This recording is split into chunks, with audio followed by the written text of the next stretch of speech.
कोणतीही चांगली सुरुवात असो किंवा कुठलंही उद्घाटन असो किंवा कोणत्याही नवीन कार्याला किंवा शुभ कार्याचं ओपनिंग असो, सोमवार सोडून इतर देवतेस आपण नारळ वाढवतो, म्हणजेच नारळ फोडतो.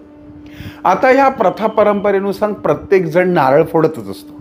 पण हा नारळ का बरं फोडायचा आणि नारळच का फोडायचा, त्याच्याऐवजी दुसरं फळ का नाही फोडायचं, याबद्दल आपल्याला फारसं माहीत नसतं. खरं तर आपल्या सनातन हिंदू धर्मामध्ये नारळ फोडणं आणि त्याचा प्रसाद सर्वांना वाटणं हे एक प्रकारचं शुभकार्यच मानलं गेलं आहे. पण हिंदू धर्मामध्ये नारळ फोडण्याची परंपरा का चालू केली गेली, ती केव्हापासून चालू गेली आणि त्यामागं नक्की काय हेतू होता, त्यामागं काय आध्यात्मिक रहस्य आहे, हे आपल्याला थोडेफार माहीत असायला हवे. नारळ फोडण्यामागची किंवा वाढवण्यामागची ही जी दुसरी संकल्पना आहे, म्हणजे अध्यात्माची ही दुसरी बाजू आज मी तुम्हाला सांगणार आहे. पण तत्पूर्वी अर्थातच आनंद पिंपळकर आनंदी वास्तू हे फेसबुक पेज आणि याच नावाचं यूट्यूब चॅनल लाईक सबस्क्राईब करून तुम्ही बेल आयकॉनला क्लिक करा. आता असं का, तर आपण 10 लाखाचा टप्पा लवकरच पार करतोय आणि तो यशस्वी व्हावा म्हणून तुम्हाला हा चॅनल सबस्क्राईब करायचा आहे. तुम्हाला सांगतो की पूर्वी भारतातच नाही तर इतर सर्व देशात सर्वच धर्मांच्या रूढी परंपरामध्ये बळी देण्याची परंपरा होती. मग तो इस्लाम असू द्या, ख्रिश्चन धर्म असू द्या.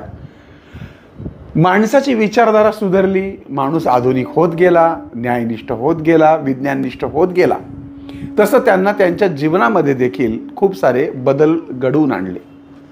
त्याचा रानटीपणा कमी होत गेला. अगदी सुरुवातीला, म्हणजे फार सुरुवातीला माणूस फार अडाणी होता, तेव्हा अक्षरशः माणसंच बळी देण्याची प्रथा होती.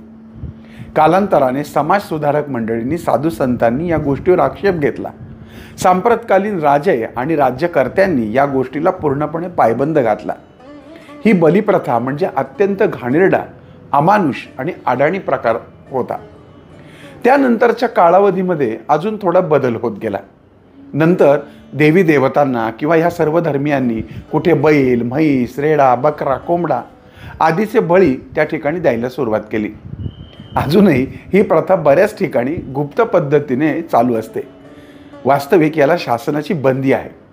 परंतु पशुहत्या कुठेतरी थांबावी म्हणून साधू संतांनी हा पशुवधाचा विरोध दर्शवला. नरबळी प्रथा खरं तर आदिगुरु शंकराचार्यांनी 1844 मध्येच धर्ममार्गातूनच बंद केली. त्याचबरोबर हा अमानुष क्रूर प्रथेला कुठेतरी आळा बसावा, मुक्या प्राण्यांची हत्या कुठेतरी थांबावी म्हणून त्याला प्रतिकात्मक म्हणून गव्हाच्या कणकीपासून मूर्ती बनवून किंवा मेणाच्या मूर्ती किंवा शेणाच्या मूर्ती प्रतिकात्मक रूपाने बळी देण्याचा उल्लेख केला गेला किंवा तशा प्रकारे बळी देऊ लागले.